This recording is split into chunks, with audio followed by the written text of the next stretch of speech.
1 Samuel, chapter 15, and verse 2. Thus says Adonai Sabaoth, I remember what Amalek did to Israel, how he set himself against him on the way while he was coming up from Egypt. Now go down and strike Amalek, and put all he has under the ban of destruction. So have no pity on him, but kill both men, women, children, and nursing infants, oxen, sheep, camels, and donkeys. So Saul summoned the troops and numbered them in Telaim, 200,000 foot soldiers and 10,000 men of Judah. Saul advanced to the city of Amalek and lay in wait in the valley. Then Saul said to the Kenites, Go, depart, get down from among the Amalekites, or else I may destroy you with them. For you showed kindness to all Bnei Israel when they came up from Egypt. So the Kenites withdrew from among the Amalekites.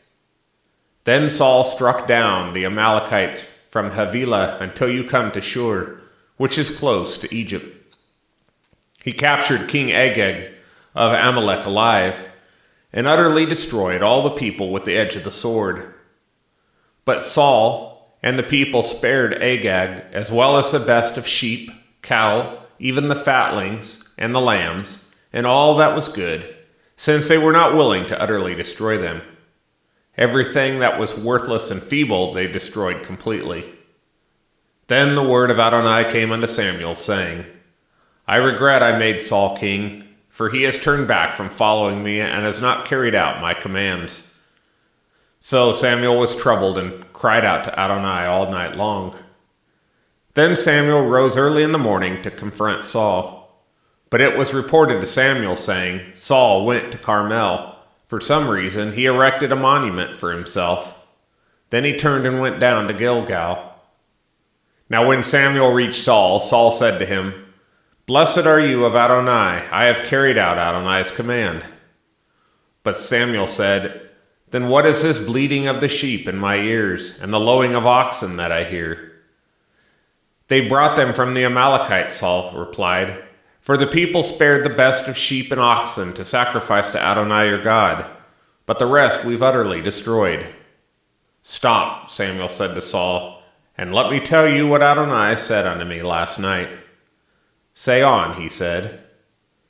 Then Samuel said, Is it not true, though you were insignificant in your own eyes, that you were made head of the tribes of Israel?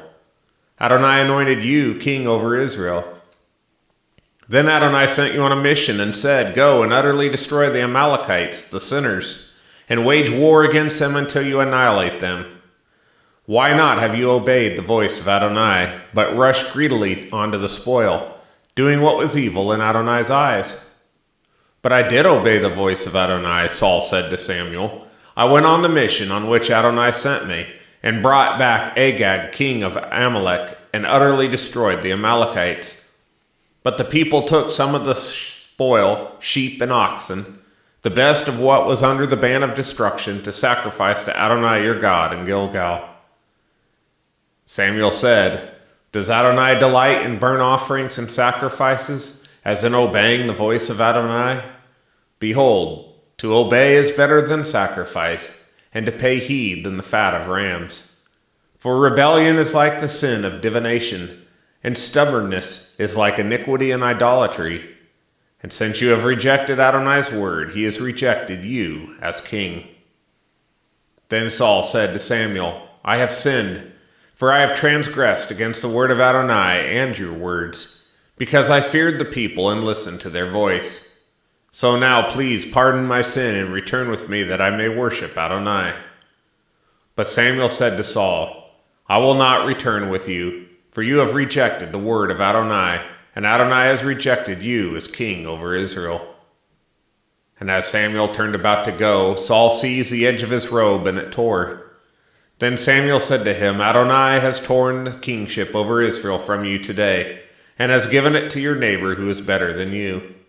Moreover, the eternal glory of Israel does not lie nor change his mind, for he is not human that he should change his mind. Then Saul said, I have sinned, but please honor me now before the elders of my people and before Israel, and return with me until I bow and worship to Adonai your God." So Samuel returned after Saul, and Saul bowed and worshipped to Adonai. Then Samuel said, "Bring me Agag, king of Amalek." And Agag approached him in chains, thinking, "Surely bitter death has turned back." Then Samuel said, "As your sword has made women childless, so will your mother be childless among women." Then Samuel cut Agag in pieces before Adonai in Gilgal. And Samuel then went up to Ramah, while Saul went up to his house in Gibeah of Saul.